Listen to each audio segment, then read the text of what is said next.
दयालु और कृपालु परमेश्वर, तो करुणामय परमेश्वर, तो अनादि काल से अनंत काल तक एक सा रहने वाला, तो पवित्र है, तो सिद्ध है और तो धर्मी है। पिता, आज जिन सब को तू धर्मी बनाया, उनके हृदय और उनके होठों से तेरी स्तुति रूपी बलिदान आज यहाँ पर चढ़ाए जाए प्रभु। हर एक दिल से, आत्मा से भरपूर होकर तेरी सच्चाई के साथ तेरी आराधना करें। धन्यवाद देते, तू महान और सर्वशक्तिमान परमेश्वर, यीशु मसीह के नाम से मांगते हैं, आमीन।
You're the reason that I stay. You're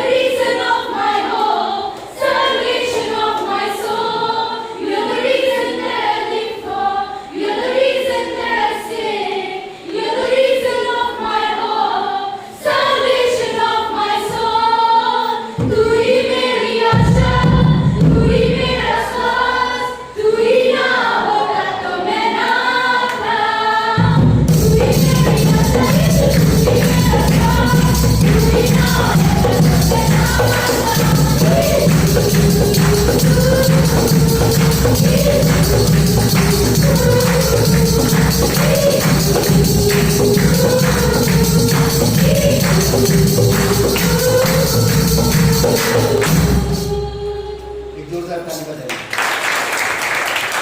पवित्र परमेश्वर पिता तेरे नाम को ऊंचा करते हैं, तो दयालु और कृपालु, सारा आदर सारा महिमा हम तुझे देते प्रभु। धन्यवाद देते, तू हर एक लोगों से प्रेम करता है, उनको बचाने के लिए अपना प्राण दिया। तो ब्रेक बंद कर इस धरती पर आया ताकि जो बीमारी है उनको तो चंगाई दे सके, उनको तो ठीक कर सके, उनके जीवन को तो सही दर्शा सके। धन्यवाद देते प्रभु यीशु, तेरी करुणा तेरी दया जो हमारे लिए एक महान काम करता है, हमें आपसे मेल मिलाप कराता है, हमारे पापों को क्षमा करता है, आपका प्रेम हमारे हृदय में बसाता है। पवित्र आत्मा जो हमें बल शक्ति समझ प्रदान करता है, तेरे मार्ग में हमें अगुवाई करता है और तेरे चाल चलन को हमें प्रकट करता है। धन्यवाद देते प्रभु यीशु, धन्यवाद देते पिता, धन्यवाद देते पवित्र आत्मा।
पिता परमेश्वर हम धन्यवाद देते हैं, आपकी स्तुति महिमा करते हैं, सारा आदर सारा महिमा हम तुझे दे देते, धन्यवाद देते प्रभु यीशु।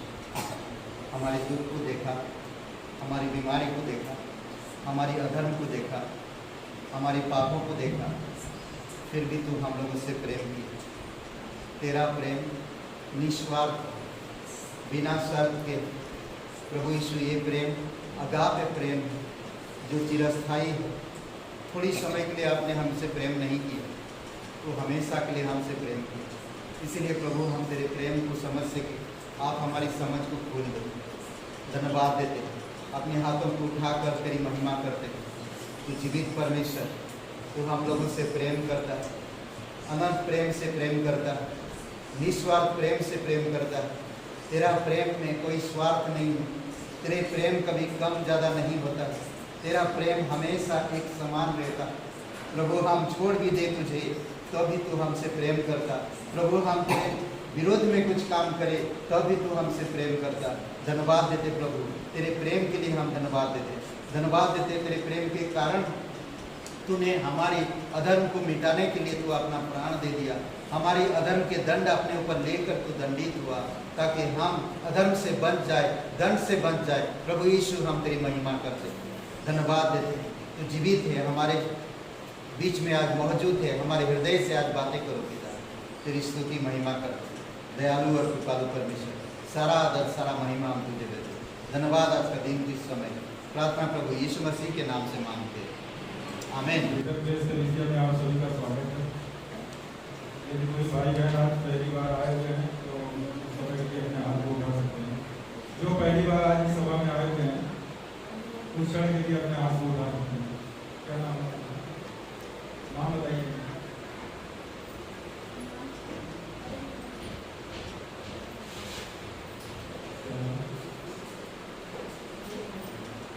क्या नाम है सिस्टर आपका?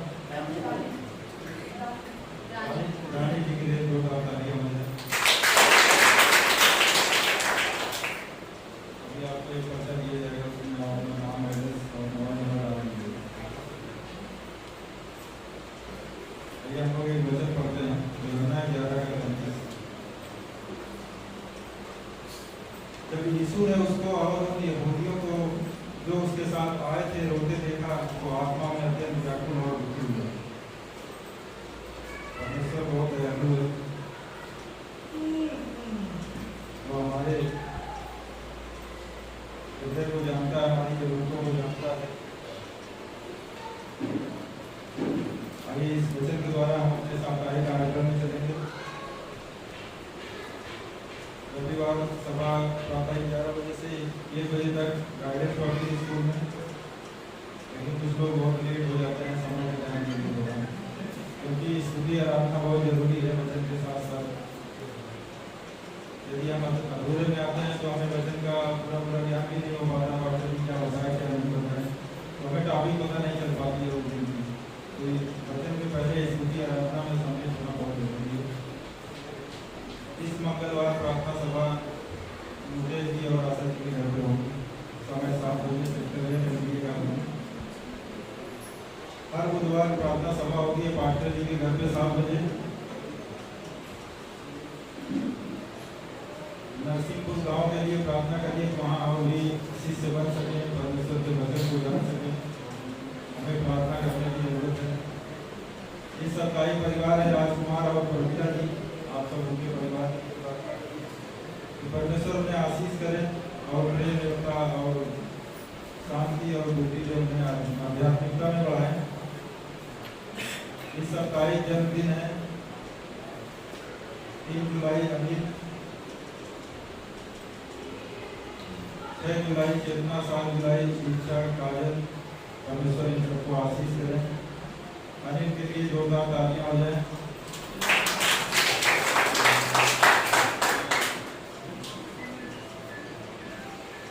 इस सप्ताह साल गिरा है 6 जुलाई आने वाले 6 जुलाई को धनीराम और माया जी, 7 जुलाई संजय और लक्ष्मी जी। परमेश्वर आशीष करें, इसके लिए जोरदार तालियां।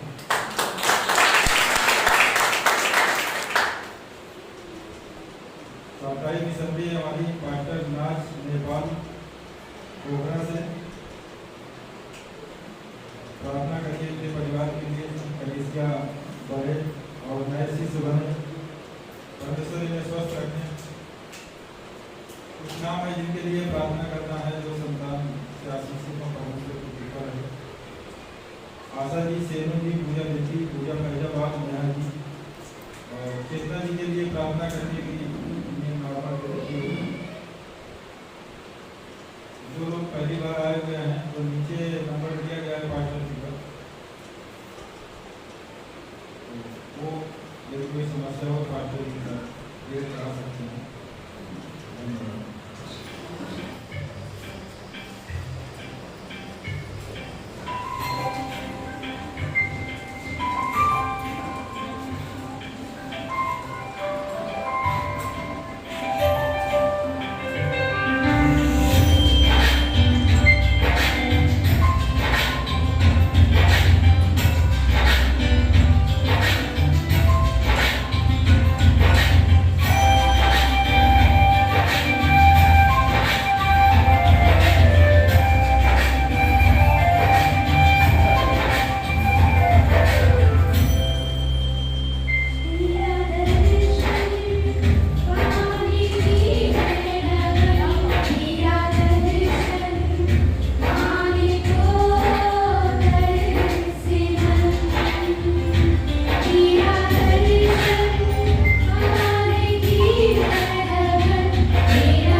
थे जो वहाँ पर चला रहे कलिसिया, उनके परिवार के लिए पासनाज कोविड के समय उनका डेथ हो गया और प्रभु के पास चली गई और उनके परिवार के लिए प्रार्थना करेंगे। नेपाल पोखरा में है उनका कलिसिया, ओके। और दीक्षा के लिए प्रार्थना करिए। उनको एक परमेश्वर एक द्वार खोला कि वो कहीं पर इलाज के लिए मंडी को जाएंगे ताकि परमेश्वर उसका जीवन को पूर्ण रूप से रिकवर करे और शक्ति दे। ऑपरेशन के लिए उसका प्रार्थना करिए कि शरीर भला चंगा रहे, ठीक है। और अब ये भेंट के लिए है।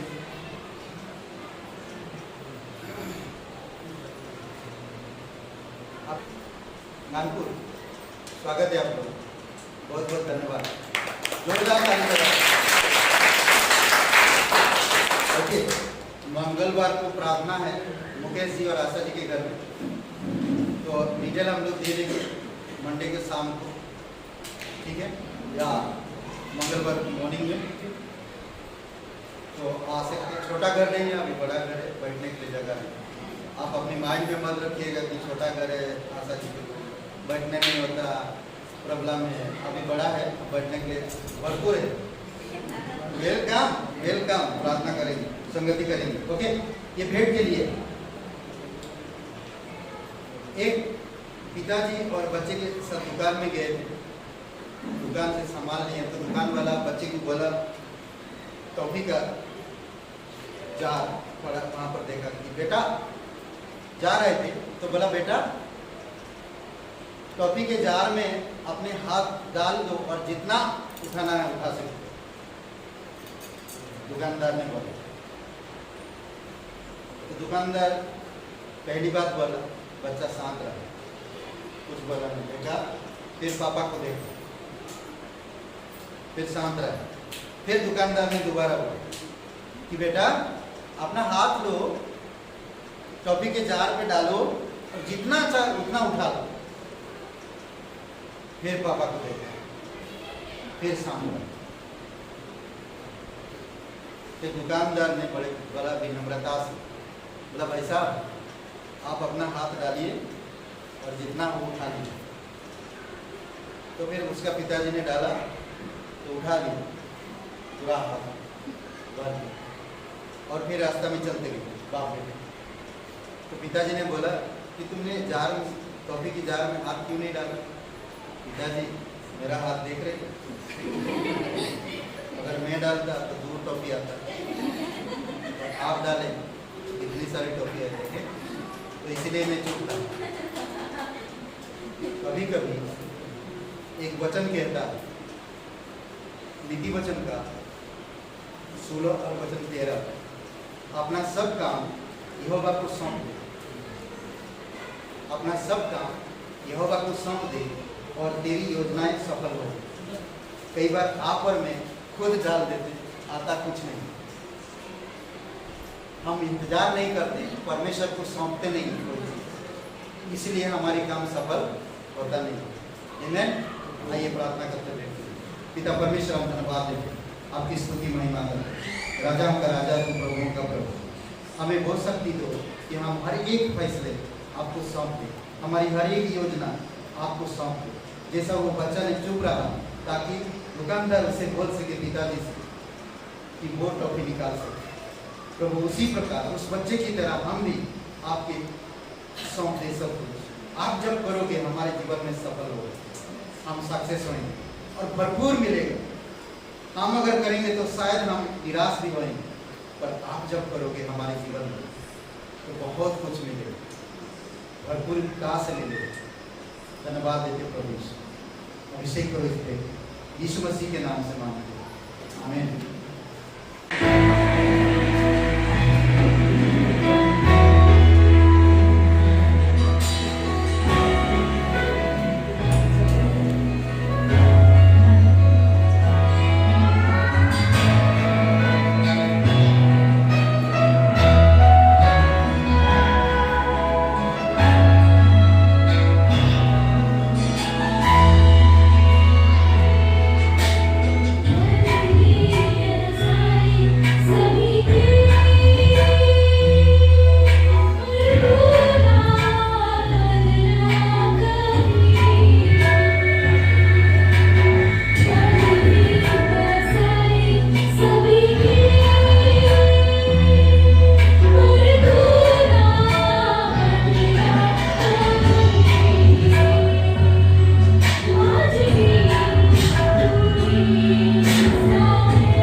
विश्राम स्थान खोज रहा है।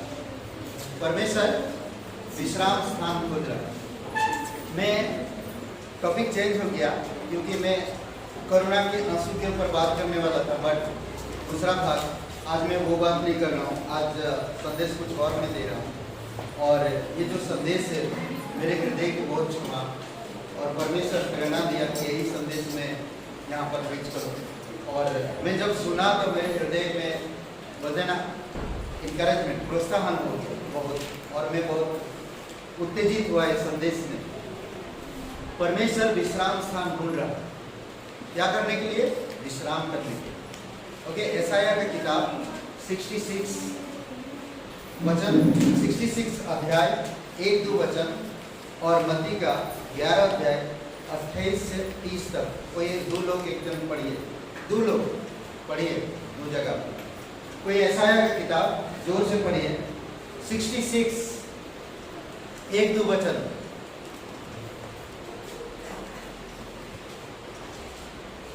और मत्ती का 11 अध्याय 28 से 30।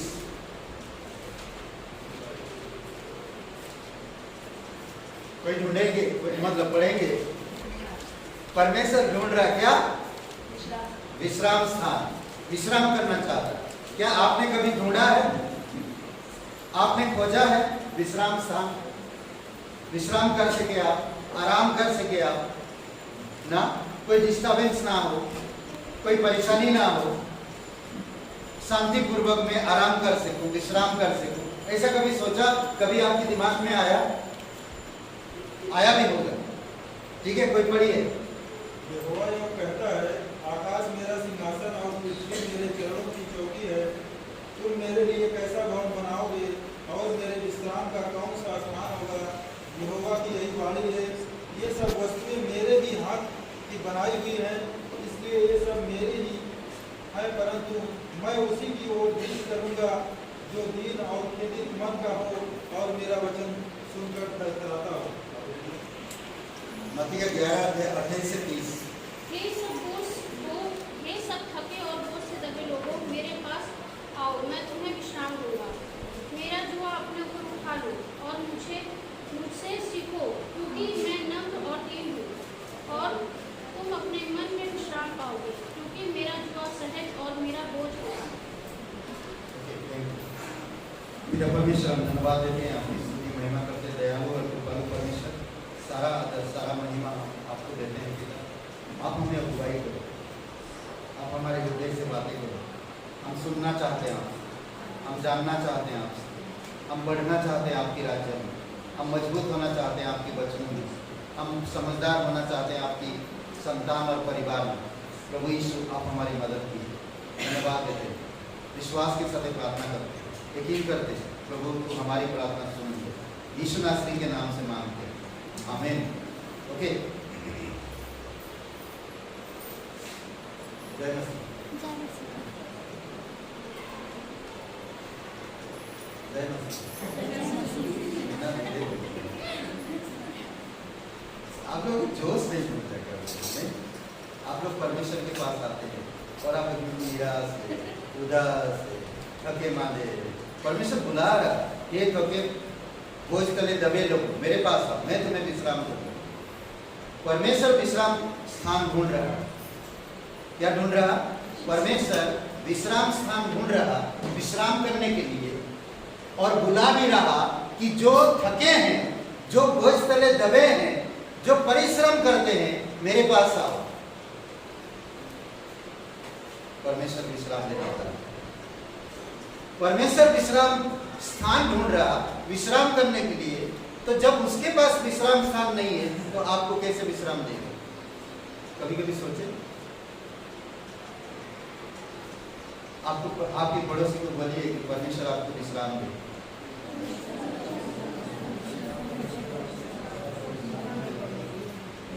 परमेश्वर आपको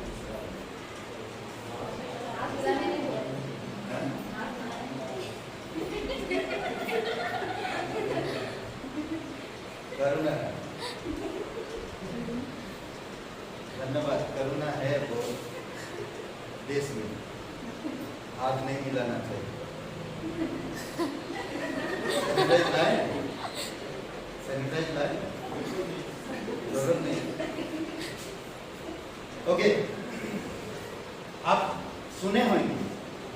सुनते हैं मनुष्य विश्राम स्थान के विषय में बातें करते हैं। विश्राम स्थान, मुझे कहाँ विश्राम मिलेगा, मैं विश्राम स्थान बनाऊंगा, मुझे वहाँ पर विश्राम मिल सकता है। कभी परमेश्वर के बारे में सोचा है कि परमेश्वर भी ढूंढ रहा है विश्राम करने के लिए स्थान। परमेश्वर देख रहा है ऐसे जगह जहां पर वो विश्राम कर सके। परमेश्वर चाहता है कि मैं विश्राम करूं। उत्पत्ति की किताब में 6 दिन काम किया, 7वां दिन में आराम किया, विश्राम किया। विश्राम करना चाहता परमेश्वर, परंतु उसको कोई जगह नहीं मिली। स्वर्ग मेरा सिंहासन है और पृथ्वी मेरे चरणों की चौकी है, तुम मेरे लिए कहाँ विश्राम स्थान बनाओ? कहाँ? मनुष्य मकान बनाता, घर बनाता, और परमेश्वर के लिए एक छोटा सा विश्राम स्थान बनाता। परमेश्वर कह रहा स्वर्ग मेरा सिंहासन है और मेरे चरणों की चौकी है पृथ्वी में, तुम मेरे लिए कहाँ पर विश्राम स्थान बनाओ? इंसान चाहता कि मेरे जैसा परमेश्वर चले, मैं जैसा कहता वैसा विश्राम करे। जी नहीं, परमेश्वर आपकी बातें नहीं सुन सकता, आप परमेश्वर की बातें सुनना होगा। और परमेश्वर जो विश्राम स्थान बनाएगा वो अनंत का होगा, हमेशा के लिए। यशायाह 40 और 28-29 पढ़िए कोई।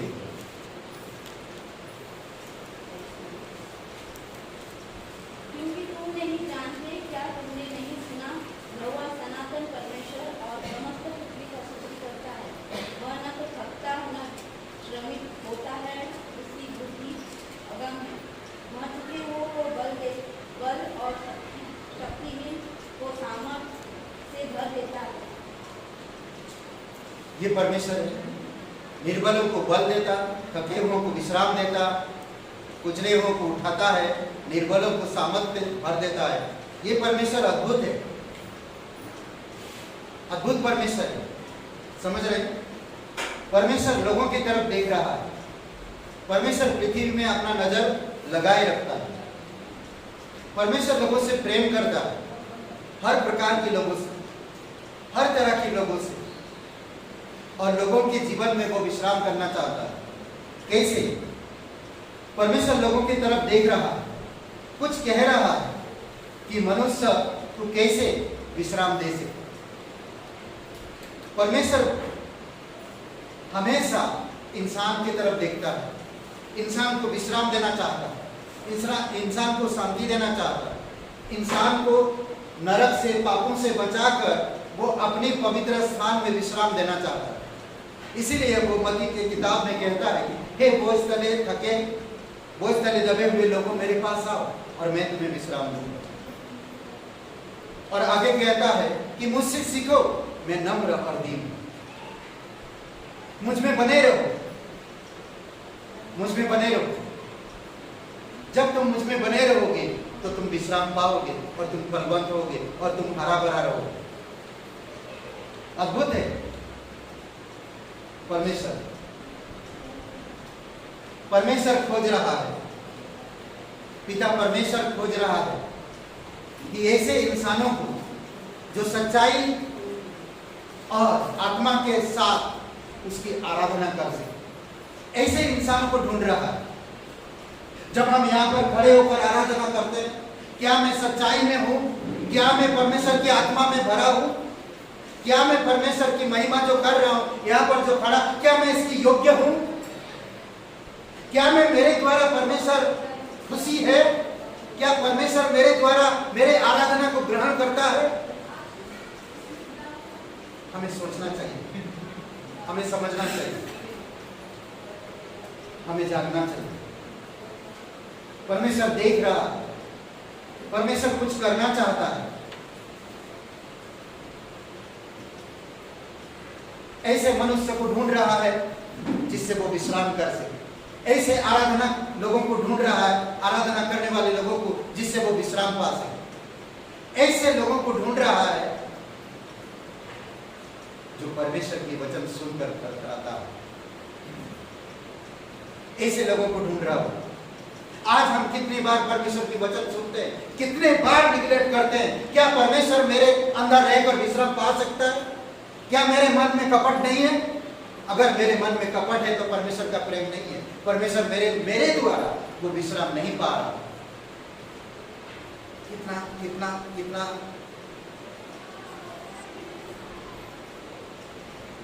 बात ना, ये बात कितना इन्होंने लगता ना। कोई विश्राम करना चाहता है परंतु उस घर के अंदर बदबू है। कोई विश्राम करना चाहता है परंतु उस घर के अंदर गंदगी है। कोई विश्राम करना चाहता है परंतु वहां पर बेड नहीं है। कोई विश्राम करना चाहता है, उस घर में चारों तरफ कूड़े कचरा फैला हुआ है। कैसे विश्राम कर सकते? वो ढूंढ रहा, वो खोज रहा ऐसे इंसानों को जिसके अंदर वो विश्राम कर सके। समझ रहे हैं? अनंत परमेश्वर सारे सृष्टि को संभालता, वो कहता स्वर्ग मेरा सिंहासन, पृथ्वी मेरे चरणों की चौकी है। ये सारे जो चीजें देख रहे हैं ये मेरा ही है। तुम मेरे लिए कहां पर विश्राम स्थान बनाओ? ये सब मेरा है, मैंने बनाया। आज देखेंगे इंसान बहुत कुछ बनाते हैं, बहुत कुछ बनाते हैं, बहुत बड़ा एक मकान बनाते हैं, इतना रुपया खर्चा करते हैं, बहुत अच्छा डेकोरेट ना, पर्दे, कर्टन, कलर्स, सब चीजों से बढ़िया सजाते हैं और वहां पर एक छोटा सा कमरा बनाकर कहते हैं कि परमेश्वर तू यहां पर विश्राम करो। शर्म की बात है। जो परमेश्वर कहता स्वर्ग मेरा सिंहासन, पृथ्वी मेरी चरणों की चौकी है और ये मेरे हाथों की बनाए हुए एक छोटे से जगह पर विश्राम कर सकता है? इम्पॉसिबल। मेरे अंदर घमंड है, मेरे अंदर कपट है, मेरे अंदर ईर्ष्या है, मेरे अंदर सांसारिक लालसाएं, वासनाएं। How can possible? कैसे हो सकता है कि मेरे अंदर परमेश्वर विश्राम करेगा? नहीं कर सकता वो मेरे अंदर विश्राम। परमेश्वर चाहता कि मैं ऐसे इंसान को ढूंढ जिससे अंदर में विश्राम कर सके। परमेश्वर ढूंढ रहा, परमेश्वर खोज रहा। किसको खोज रहा? यूहन्ना का 4 अध्याय 20 से 24 में पिता खोजता है ऐसे लोगों को जो सच्चाई के साथ उसकी आराधना करें। सच्चाई के साथ और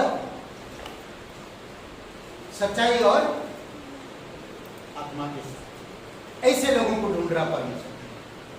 परमेश्वर पुत्र ढूंढ रहा। लूका का 19 अध्याय वचन 10 में पिता का पुत्र आया खोए हुओं को ढूंढने के लिए। ऐसे इंसान को ढूंढ रहा जो खोए हुए हैं, जो बिखरे हुए हैं, जो टूटे हुए हैं, ऐसे लोगों को ढूंढ रहा है जिससे वो विश्राम कर सके। पिता ढूंढ रहा ऐसे लोगों को जिसे सच्चाई और आत्मा में भरा रहे, वहां पर वो विश्राम करना चाहता।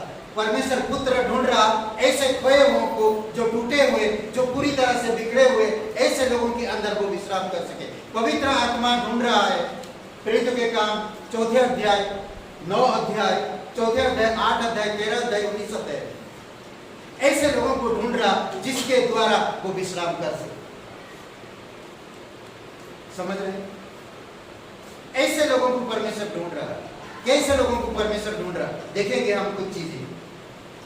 कई बार होता है हम लोग इतनी परमेश्वर का वचन पढ़ते हैं फिर भी हमारी घमंड कम नहीं होता है और घमंड परमेश्वर विरोध करता है। कई बार लोग अपनी घर की घमंड करते हैं, कई बार अपने धन की घमंड करते हैं, कई बार अपनी बुद्धि और समझ की घमंड करते हैं, कई बार अपनी स्वभाव और चरित्र की घमंड करते हैं। मैं उसके जैसा नहीं, मैं तुम्हारी तरह नहीं, मैं अलग, गरीब। किसी को वचन लेकर जाओगे गरीब के पास, उसका घमंड देखो कैसा। किसी अमीर के पास वचन लेकर जाओ, उसका घमंड देखो कैसा। घमंडी लोगों के विरोध में है परमेश्वर, उसमें वास नहीं कर सकता परमेश्वर। अगर आज तक मैं परमेश्वर की वचन में विश्वास में आया हूं और मेरे अंदर घमंड है तो मेरे विरोध में परमेश्वर है। याद रखिए हमेशा। परमेश्वर मेरे विरोध में, तो कैसे मेरे जीवन में कार्य होगा? जब परमेश्वर मैं तेरे अंदर निवास करना चाहता, मैं तेरे अंदर रहना चाहता, मैं तेरे अंदर विश्राम करना चाहता, मैं तुझे बल देना चाहता हूं, मैं तुझे विश्राम देना चाहता हूं, पर तू ऐसा है कि मैं तेरे विरोध में खड़ा हूं। सोच सकते हो?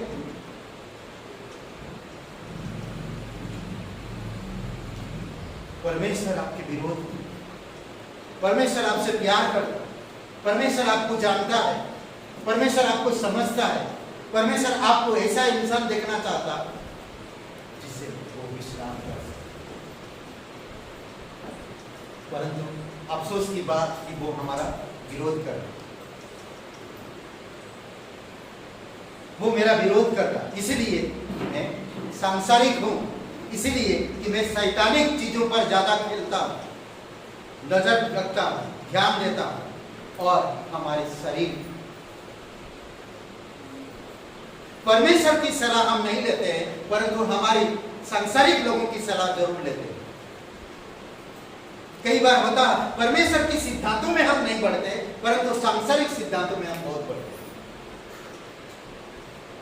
समझ रहे? कई बार हम ये सब चीजों का ध्यान नहीं देते, तो जिससे कारण परमेश्वर विरोध करता।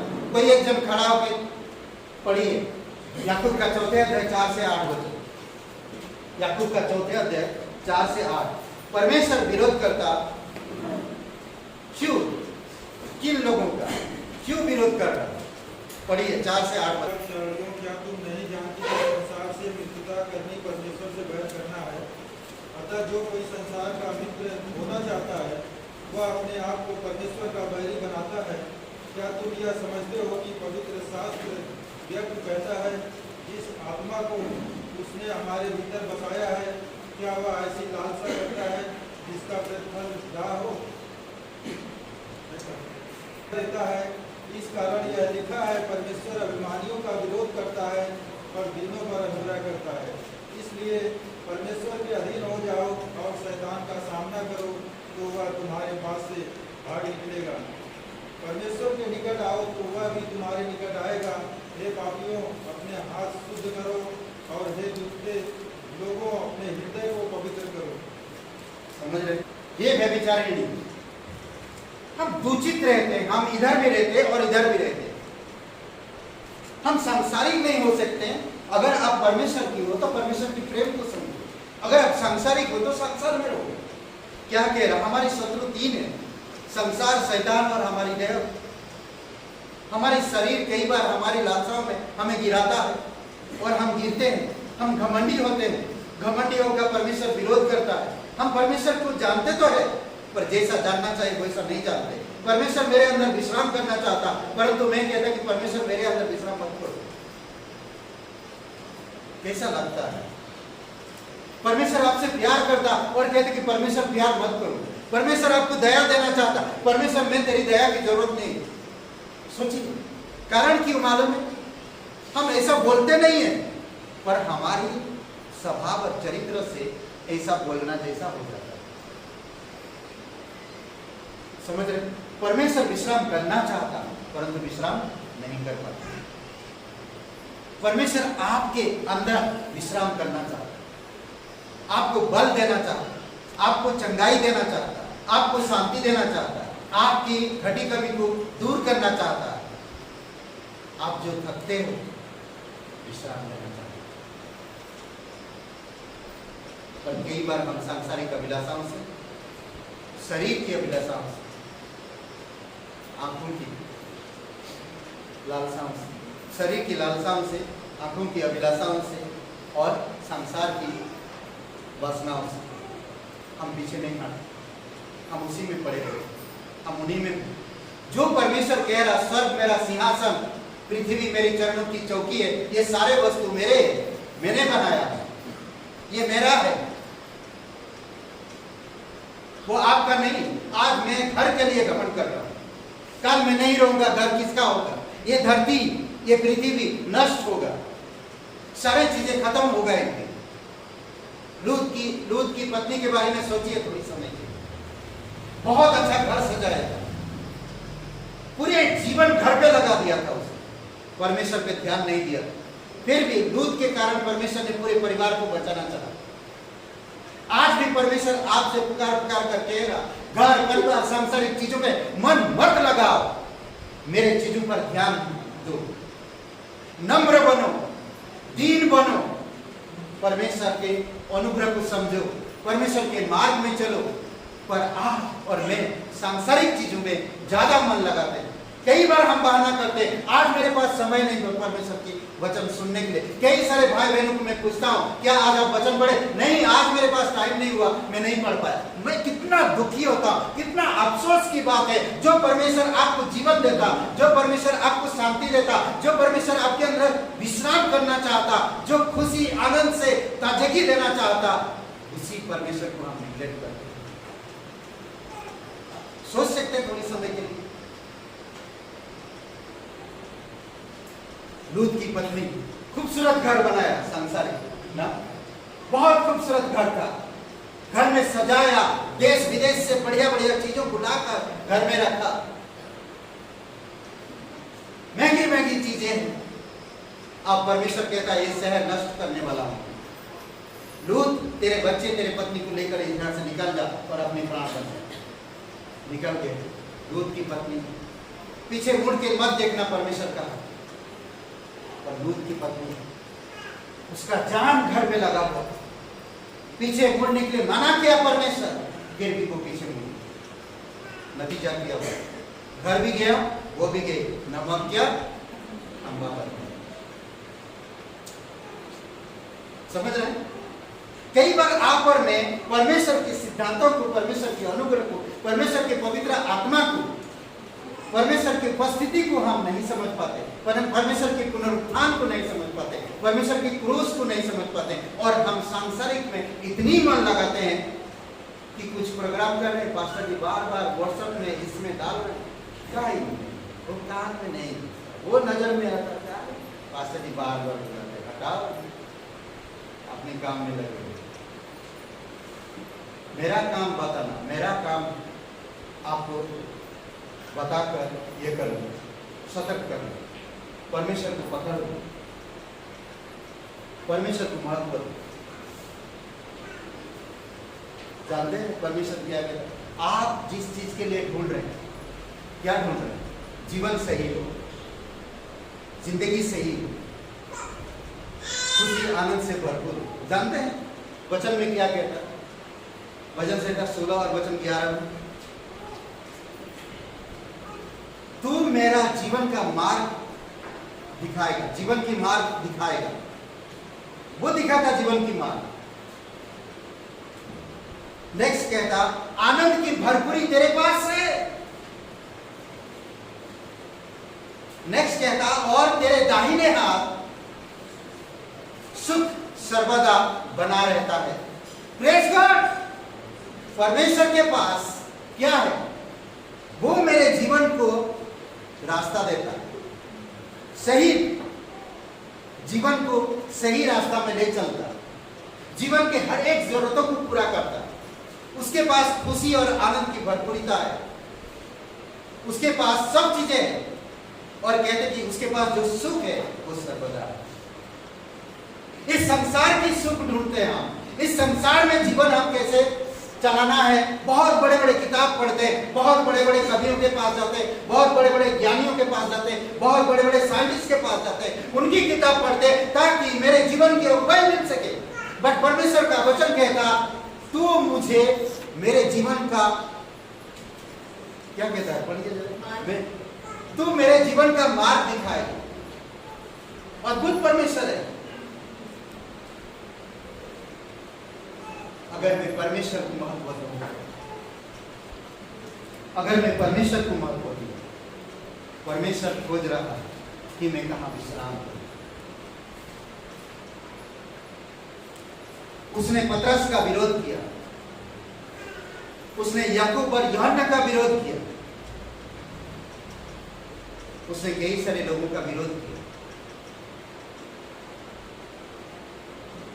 समझ रहे हैं? हे शैतान मेरे सामने से हट। यीशु मसीह ने कहा पतरस से, क्यों क्यों पतरस का विरोध किया? पतरस सब कुछ छोड़ के उसके पीछे हो लिया। क्यों विरोध कर रहा? क्यों यूहन्ना याकूब का विरोध कर रहा? समझ रहे हैं? हम कई बार परमेश्वर विरोध करता है ताकि वो कुछ बना सके। परमेश्वर विरोध करता है ताकि हमें हमारे अंदर विश्राम कर सके। परमेश्वर विरोध करता है कि हम सांसारिक और शैतान के विचारों से दूर हो सके। शैतान विरोध करता है कि हम जल्दबाजी कोई चीज ना करें। परमेश्वर विरोध करता है कि हम सही रास्ता को चुन सकें। एक व्यक्ति को खोज रहा है जिसके भीतर वो वास कर सके। ऐसा एक व्यक्ति को ढूंढ रहा है जिसके अंदर वो रह सके और विश्राम कर सके। कैसे व्यक्ति को ढूंढ रहा है? चलिए देखते हैं। सबसे पहला पॉइंट, उस व्यक्ति को खोज रहा है जिसके भीतर वह विश्राम कर सके। वो गरीब में पैदा हुआ, एक गरीब घर में। जिस शहर में नासरत में पैदा हुआ, जहां पर पालन पोषण करके बड़ा हुआ, वहां के लोग उसको इनकार करते। समझ रहे? अगर आप लूका का 4 अध्याय में पढ़ोगे 16 से लेकर आगे, वहां के लोग उसका विरोध किए। वहां के लोग उसकी बातों पर यकीन नहीं किए। गरीब थे, वहां के बदनामी लोग थे, फिर भी घमंड में थे। कहता है गरीब के पास जाना चाहा आत्मा से भरपूर होकर। गरीबों के पास जाना चाहा आत्मा में भरपूर होकर और आत्मा में रहकर, परंतु गरीब अपनी घमंड में है। उसी अध्याय में बताया कहते कि 26-27 में एलिया उनमें से किसी के पास नहीं भेजा गया। उनमें से किसी के पास नहीं भेजा गया, केवल सैदा के सारपत में एक विधवा के पास भेजा गया, जिसके पास कुछ भी नहीं था। खाने के लिए एक मुट्ठी सिर्फ आटे सिवाय और कुछ भी नहीं। एक कुप्पी तेल, एक मुट्ठी आटा, उसके सिवाय और कुछ नहीं था। बहुत बड़े बड़े लोग थे वहां पर, बहुत सारे लोग थे सारपत में, परंतु परमेश्वर ने एलिया को कहां भेजा? उस विधवा के घर, उस गरीब के घर में जा और उसके पास जाकर कहे कि मेरे लिए एक रोटी बना, टिकिया बना। हम देखते हैं 26 वचन में भी यीशु मसीह इसी बात को दोहरा रहा। यीशु मसीह कह रहा, मैं आया अपनों के पास। बोलते ना कि भविष्यवक्ता कभी अपनी देश में आदर मान नहीं होता। एलीसा भविष्यवक्ता के समय इजराइल में बहुत से कौड़ी थे, बहुत से कौड़ी थे इजराइल में, समझ रहे हैं? पर नामान सुरयानी को छोड़ उनमें से कोई शुद्ध नहीं किया गया। ये एक विदेशी था। परमेश्वर उस पर, उसके अंदर विश्राम करना चाहता। बहुत सारे कौड़ी लोग थे इजराइल में, पर किसी में सिद्ध नहीं हुआ। नामान कौड़ी के बीच में परमेश्वर विश्राम करना चाहता। उस विधवा के घर में परमेश्वर विश्राम करना चाहता। ऐसे कई सारे लोग, एक वेश्या के घर में परमेश्वर विश्राम करना चाहता। सोचिए थोड़ी समय के लिए। हम कई बार समझते रखते हैं पर परमेश्वर के स्वभाव में चलते नहीं, परमेश्वर की वचन को मानते नहीं। हमारा घर में अशांति, हमारा घर टूट रहा है, हम बिखर रहे हैं, कभी ब्लेसिंग नहीं हो रहा, हम कभी पीछे हट रहे हैं, कभी दुविधा में पड़ रहे हैं, कभी अशांति है, कभी प्रॉब्लम है। हो क्या रहा है? इसका मतलब परमेश्वर मेरे विरोध में है। मैं परमेश्वर को समझ नहीं पा रहा हूं, मैं परमेश्वर को जान नहीं पा रहा हूं। परमेश्वर कह रहा है, स्वर्ग मेरा सिंहासन, पृथ्वी मेरे चरणों की चौकी। तुम मेरे लिए विश्राम स्थान कहां बनाओ? कैसे विश्राम स्थान बनाओ? परमेश्वर बनाया, आज आप विश्राम पा रहे हैं। कलीसिया एक दीन व्यक्ति को ढूंढ रहा है जो वचन में चलता हो, फटे पुराने कपड़े के अनुसार नहीं, पर दिल से दी, मन से दी। उसकी गरीबी की दीनता नहीं, उसकी मन और हृदय की दीनता को देखना। समझ में? ऐसे इंसान को ढूंढ रहा, ऐसे इंसान को ढूंढ रहा जिसके अंदर वो रहे। आज हम बहुत अच्छा से यहाँ पर वचन सुनते, बड़ी चाप से पास्टर जी भी सामने से देखते हैं, भाई बहुत अच्छा वचन सुन रहा है। जैसे हम बाहर जाते हैं, सांसारिक बातें चलती। कितने बार यहाँ पर बोलते हैं, लेफ्ट सेक्शन में बैठो, सवाल करो, पूछो, अगर कोई भी सवाल हो पूछो, पूछना चाहिए। जैसे यहाँ से निकले, पास्टर जी नहीं है, सांसारिक बातें, दुनिया भी बातें, फटाफट हम लोग बोलते हैं।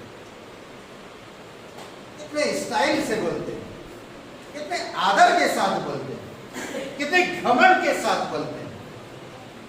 समझ रहे हैं? मेरे जैसा ज्ञानी पुरुष और कोई नहीं, मेरे जैसा ज्ञानी स्त्री और कोई नहीं।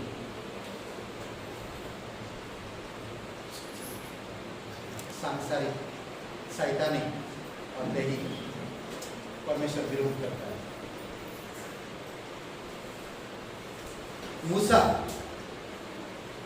संसार का नम्र व्यक्ति, गिनती का 12 दिन मूसा दुनिया का नम्र व्यक्ति था। इसीलिए मत्ती का 11:28 में कहता, यीशु नम्र व्यक्ति था, इसीलिए बुला रहा, हे परिश्रम और बोझ तले दबे लोगों मेरे पास आओ, मैं तुम्हें विश्राम दूंगा। हालेलुया। आना चाहिए किसके पास?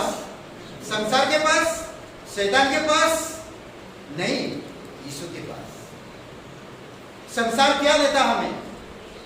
क्या देता हमें संसार? कलेश। संसार में हमें कलेश मिलता है, पर परमेश्वर में हमें विश्राम मिलेगा। जो परमेश्वर विश्राम स्थान ढूंढ रहा, वही परमेश्वर आपको विश्राम देने का प्रतिज्ञा करता है। समझ रहे हैं?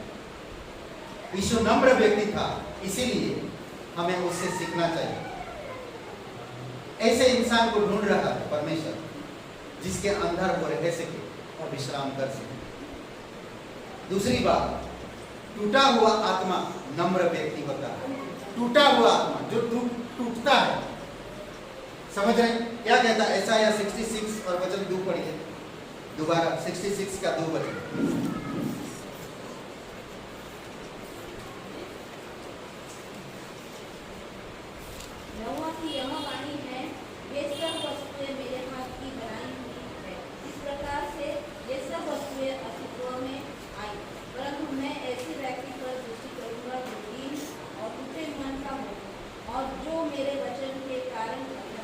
ओके, कैसा मन का होना चाहिए? टूटे मन का। मन से टूटा है वो, दिल से टूटा है वो, ऐसे इंसान से रहना चाहता है। वो सब चीजें बनाया, उसका है सब कुछ, उसके हाथों की बनाई हुई ये पृथ्वी, मंगल ग्रह, शुक्र ग्रह, शनि, सब कुछ उसके हाथों की बनाया हुआ है। वो कहीं भी रह सकता था, परंतु ऐसे व्यक्ति को ढूंढ रहा जिसका दिल टूटा है, जिसका मन टूटा है, उसके अंदर वो रहना चाहिए। समझ? क्या आज आप टूटे हो? तो कैसे टूटे हो? क्या टूटे मन वाले, टूटे आत्मा वाले कैसा व्यक्ति होते जानते हैं? नम्र व्यक्ति। हम लोग पिछले हफ्ता में देखा कि यीशु मसीह ने यहूदियों को देखा, आत्मा में व्याकुल। यीशु मसीह ने अपने मित्र को देखा, वो कब्र में है, वो रोया। यीशु मसीह ने यरूशलेम को देखा तो क्या हुआ? उदास, टूट गया अंदर से टूट गया, आंखों में आंसू छलकने लगे और मन से, दिल से टूट गया। आज हम लोगों के आत्माओं के लिए या प्रार्थना के लिए हम देखें मैं कितना दुखी होता, कितना अफसोस है। आप परमेश्वर पे विश्वास करते पर प्रार्थना में अटेंड नहीं हो पाते। आप परमेश्वर पे विश्वास करते पर परमेश्वर की वचन सीखना नहीं चाहते। आप परमेश्वर पे विश्वास करते पर परमेश्वर के मार्ग में चलना नहीं चाहते। आप परमेश्वर पे विश्वास करते परंतु परमेश्वर के सिद्धांतों में रहना नहीं चाहते। तो परमेश्वर का क्या आएगा मेरे पास? क्या आएगा? क्या करेगा मेरे साथ परमेश्वर? फिर भी वो प्यार करता है। मैं टूटता नहीं। अगर मैं टूटता होता तो नम्र होता, इसलिए हमें टूटना चाहिए। परमेश्वर प्रभु यीशु मसीह कहता है कि स्वर्ग और पृथ्वी का सारा अधिकार मुझे दिया गया, सारा अधिकार मुझे दिया गया। जाओ तुम, जैसा तुम मुझसे सीखे हो वैसा तुम दूसरों को पूरी दुनिया में जाकर, पूरी जगत में जाकर लोगों को बताओ, लोगों को बताओ, हर एक जाति के लोगों को बताओ। क्या मैं बताने की काबिलियत रखता हूँ? क्या मैं बताने की हिम्मत रखता हूँ? क्या मैं सुसमाचार के मतलब को समझ पा रहा हूँ? क्या मैं जानता हूँ परमेश्वर क्या कह रहा हूँ मुझसे? क्या ये सारे बातें मैं जानता हूँ? हमें समझना चाहिए, हमें जानना चाहिए।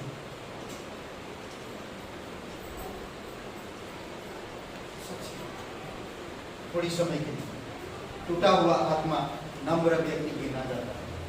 टूटा हुआ आत्मा। क्या आज लखनऊ शहर के लिए आप रोते हैं? मैं प्रार्थना में नहीं आ पा रहा हूं तो रोऊंगा कैसे? प्रार्थना में अटेंड नहीं कर पा रहा, एक दिन आ रहा तो दूसरा संडे नहीं आ पा रहा, मैं कुछ समझ नहीं पा रहा मेरे जीवन में हो क्या रहा है। मैं निर्णय नहीं ले पा रहा परमेश्वर के पीछे चलने का। मैं चलना तो चाहता हूं पर मैं आ नहीं। कई बार कहते हैं हमारा विश्वास है प्रभु में, हमारा विश्वास है प्रभु में, पर हम प्रार्थना में नहीं आते, बाइबल नहीं पढ़ते, संगति नहीं करते, वचन नहीं सीखते, तो फिर विश्वास कैसा है? आप सोच सकते हैं। अगर मैं विश्वासी हूं, बाइबल नहीं जानता हूं, वचन नहीं पढ़ता हूं, प्रार्थना नहीं करता हूं, संगति नहीं करता हूं, तो मैं कैसा विश्वासी हूं? सोचिए थोड़ी समय। परमेश्वर विरोध में है। भले मैं कह रहा हूं विश्वासी हूं मैं, जय मसीह की, hallelujah, praise the Lord brother sister, hallelujah, पर मैं सीखता नहीं। परमेश्वर की वचन की गहराई को समझना नहीं चाहता, आगे बढ़ना नहीं चाहता। परमेश्वर और आपके व्यक्तिगत संबंध में परमेश्वर आपसे प्यार करता है। तीसरी बात, परमेश्वर एक ऐसे व्यक्ति को ढूंढ रहा है जो दीन हो। परमेश्वर ऐसे टूटा हुआ व्यक्ति को ढूंढ रहा है जो नम्र हो, जिसके अंदर वो विश्राम कर सके। तीसरी बात, वह जो है परमेश्वर के वचन सुनकर थरथराता हो, ऐसा व्यक्ति को ढूंढ रहा परमेश्वर, जो परमेश्वर की वचन सुनकर उसकी रोंगटे खड़े होते हैं, वो थरथराता है। वो भूत प्रेत को देखकर, ऊंचाई को देखकर डर नहीं, या बंदूक के सामने खड़ा वो डर नहीं, वो डर जो परमेश्वर की वचन का डर है, वो डर जो परमेश्वर की वचन सुनकर वो कांपता और डरता है। समझ रहे? वो डर जो परमेश्वर की वचन सुनकर थरथराता और कांपता है। कौन परमेश्वर के विश्राम स्थान, कौन परमेश्वर के लिए विश्राम स्थान बनाएगा? कैसे इंसान के अंदर विश्राम करेगा? वो नम्र दीन हो, वो नम्र वाला आत्मा हो और वो वचन सुनकर थरथराता है। ऐसा व्यक्ति के अंदर परमेश्वर विश्राम करना चाहता है। आज हमारे पास बहुत सारे बहाना है, परमेश्वर के पास भी बहाना है। आपको कह सकता था, वो कर सकता था, अरे तुम गलत बोला, झूठ बोला, मैं तुम्हारी आप कुछ मदद नहीं करूंगा, कह सकता नहीं। ऐसा नहीं करता परमेश्वर। आज बहुत सारे लोगों को हमने देखा, वो परमेश्वर था इसीलिए सह लिया। क्या परमेश्वर की आत्मा नहीं है आपके अंदर? क्या परमेश्वर आप में नहीं बसता? आपके द्वारा परमेश्वर खुद यीशु मसीह का, मैं तुम्हारे द्वारा, तुम मेरे से भी बड़े बड़े काम करो, तुम मेरे से भी बड़े बड़े काम करो।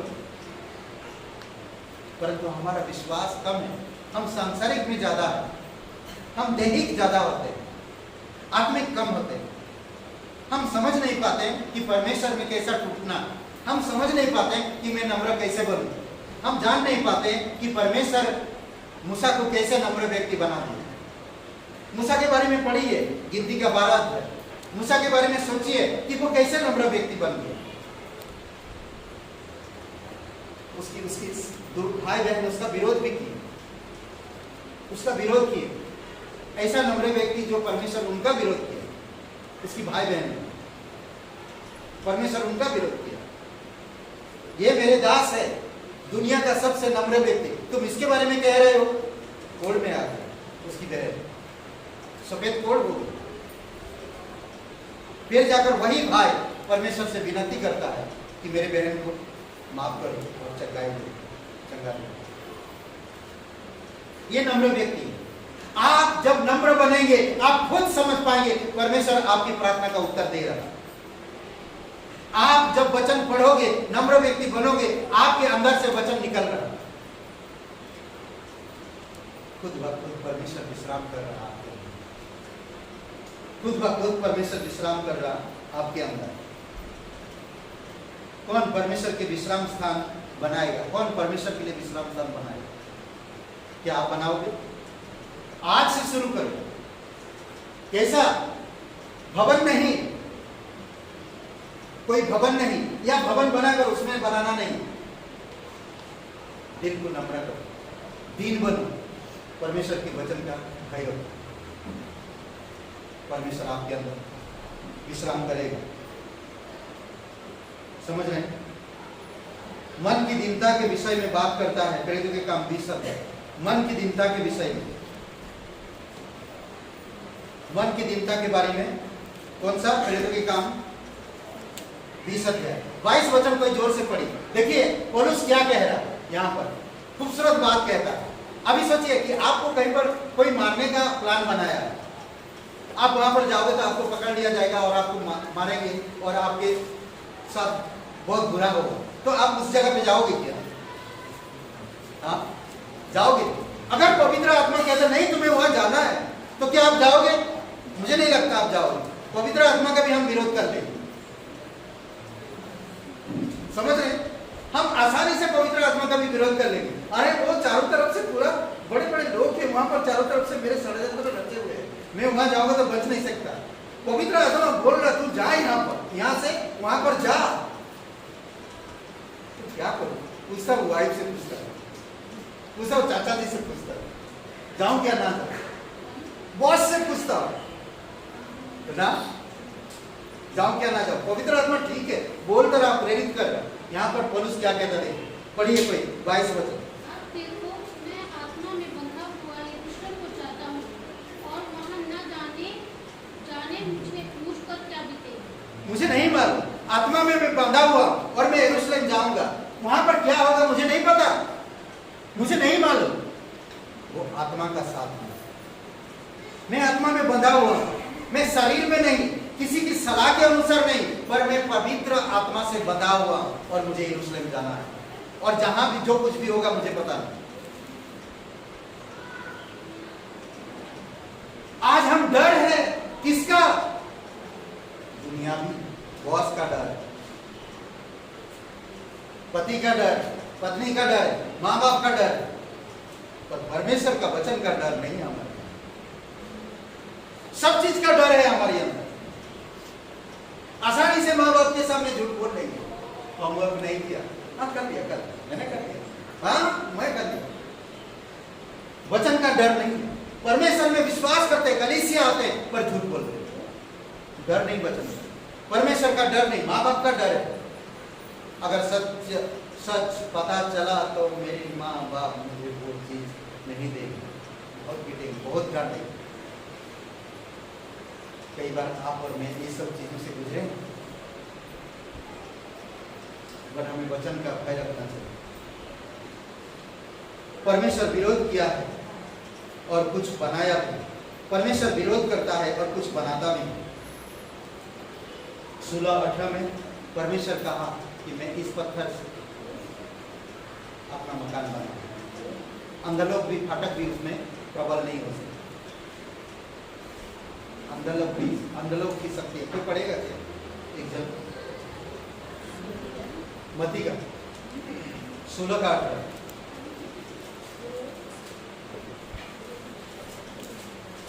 मैं बंद करूंगा अभी। मैं तुझसे उत्तर दिया तू जीवन का परमेश्वर का पुत्र मसीह है। है? मैं तुझसे ये भी कहता हूँ कि तू पथरस है और इस चट्टान पर मैं अपनी कलीसिया बनाऊंगा। ओके, क्या कह रहा? तू पतरस है और मैं इस चट्टान पर अपनी कलीसिया बनाऊं। परमेश्वर अपनी कलीसिया बनाए। आगे, और अधोलोक के फाटक उस पर प्रबल न हो। और अंधलोक की फाटक उस पर प्रबल नहीं होगा। जिसके अंदर परमेश्वर विश्राम करता है, कोई भी अंधकार की शक्तियां प्रबल नहीं हो सकता। जो परमेश्वर के वचन सुनकर थरथराता हो, कोई भी अंधकार की शक्ति उन पर प्रबल नहीं हो सकता। कोई भी अंधकार की शक्ति उन पर प्रबल कभी नहीं हो सकती। यीशु मसीह नींव है, पतरस का मतलब पत्थर है, जो नींव पर पत्थर को जोड़ा गया और भवन बनाया गया। आप और मैं आज जीवित पत्थर है जो बनते जाते हैं भवन। परमेश्वर, यीशु मसीह परमेश्वर आपके अंदर विश्राम करना चाहता है। परमेश्वर कैसे लोगों के अंदर विश्राम करना चाहता है?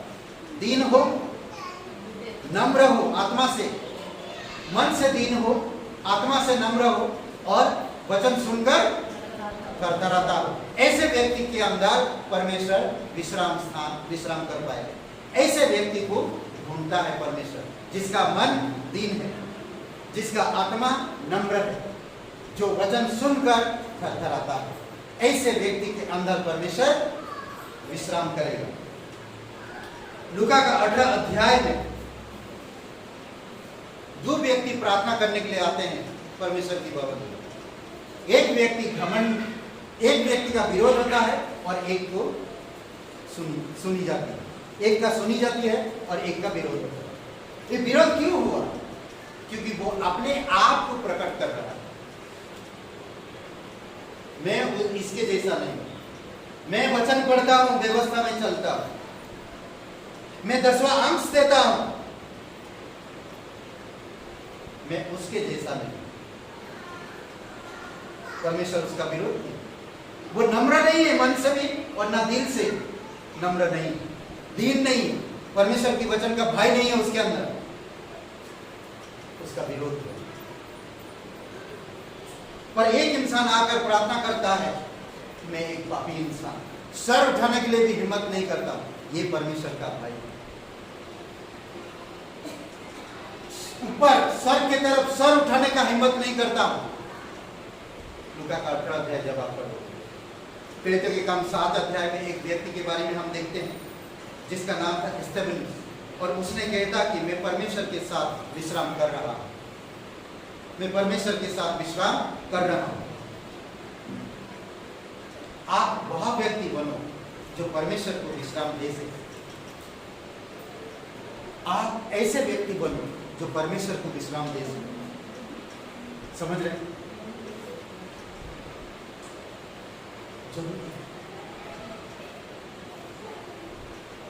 आप ऐसे व्यक्ति मत बनो तो शैतान विश्राम पाएगा। आप ऐसे व्यक्ति मत बनो जो संसार में आप विश्राम ढूंढ रहे हो। आप परमेश्वर के पास आओ, आप भी विश्राम मिलेगा। आप बोझ तले दबे हो, थके हो, परमेश्वर के पास आओ, आपको विश्राम मिलेगा। आमीन। आंखें बंद करो, सबकी आंखें बंद हुई, सबकी सर झुकी हुई। अगर आप विश्वास करना चाहते, परमेश्वर आपके अंदर विश्राम करना चाहते, तो आज ही अपने आप को नम्र करो, परमेश्वर की वचन, परमेश्वर का भय रखो, नम्र बनो, कहो मैं एक पापी इंसान, मैं खुद को नहीं बचा सकता, मैं धन्यवाद देता हूँ मेरे पापों के लिए आपने क्रूस पर जीवन दिया, कब्र में गए, तीसरे दिन मरे हुए में से जी उठा। हे यीशु, तन मन से मैं विश्वास करता हूँ, मुझे माफ कर, मेरे हृदय में आए, मुझे नया जीवन दे। तू पवित्र परमेश्वर, इकलौता बेटा, मेरा मुक्तिदाता, मेरा उद्धार कर, यीशु के नाम से, आमीन। बैठे रहिए। छोड़ेगा न छोड़ेगा, अकेला कभी न छोड़ेगा, न छोड़ेगा न छोड़ेगा, न छोड़ेगा।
हालेलुया। आइए प्रार्थना करते हैं। पिता परमेश्वर, हम धन्यवाद देते हैं, आपकी स्तुति महिमा करते हैं। दयालु और कृपालु परमेश्वर, प्रत्येक भाई बहनों को अगुवाई करो पिता प्रभु। उनका दिल, उनका मन, उनका जीवन प्रभु तेरे वचन से उनका जीवन थरथराता हो, उनका मन दीन हो, उनका हृदय नम्र हो पिता।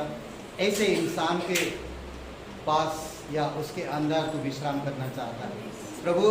धन्य है वह व्यक्ति जो तू उसके अंदर विश्राम करता है। और आज हमें वैसे बना कि तू हमारे अंदर विश्राम कर सके और हम परमेश्वर का विश्राम स्थान बन सके। धन्यवाद देते प्रभु यीशु। प्रत्येक लोगों को अगुवाई करो, तेरी दया और तेरी कृपा के साथ अगुवाई करो पिता। दिशा के लिए प्रार्थना करते हैं प्रभु यीशु मसीह। आप शक्ति सामर्थ्य, तेरी दया और कृपा रहे। आप उसके लिए द्वार खुले, आप उसको पूर्ण रूप से चंगाई दो पिता। जीवित और पराक्रमी परमेश्वर, धन्यवाद देते हैं। तू सच्चा है, तू पवित्र है, तू दयालु और कृपालु है। धन्यवाद आज का दिन को इस समय तेरे चरणों पर रखते पिता। प्रत्येक भाई बहनों को अगुवाई करो। आज जिनका भी जन्मदिन है, मिशन, परिवार, सभी लोगों को तेरी कृपा दृष्टि और दया बनाए रहो। प्रत्येक लोगों को बुद्धि समझ दो कि हर एक इंसान यही सोचे कि प्रभु मैं इस योग्य बनूं कि तू मुझ में विश्राम करे। धन्यवाद देते हैं, यीशु मसीह के नाम से मांगते हैं, आमीन आमीन। बैठ जाइए।